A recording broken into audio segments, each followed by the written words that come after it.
મિત્રો ગામો ગામ ગાયું અને રેઢિયાર ખૂટિયાના ટોળે ટોળા છે. અત્યાર સુધી આપણને ક્યારેય એવું જોવા નથી મળ્યું કે સાંભળવા નથી મળ્યું કે ક્યાંય રેઢિયાર પાડો હોય. તો એની પાછળનું કારણ શું છે તમને ખબર છે? એક સુંદર મજાનું નગર અને એ નગરની અંદર એક રાજા સુંદર મજાનું રાજ કરે અને એ રાજાને 3 રાણી, એક માનીતી અને 2 અણમાનીતી. એ અણમાનીતી રાણી હતી એમણે તો રાજાની સંપત્તિને જ તે પ્રેમ કરેલો, સંપત્તિ જોઈને લગ્ન કરેલા. એટલે એનો એક જ ઉદ્દેશ ખાવું પીવું, મોજ મજા કરવી, મોંઘાદાટ કપડાં પહેરવા અને આનંદ કરવો.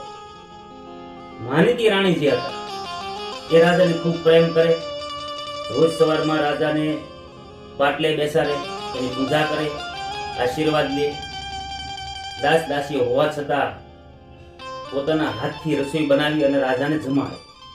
અને આવું સુંદર મજાનું બેયનું જીવન. બાકી રેઢિયાર પાંડાના ટોળા કેમ નથી એની તો મને નથી ખબર.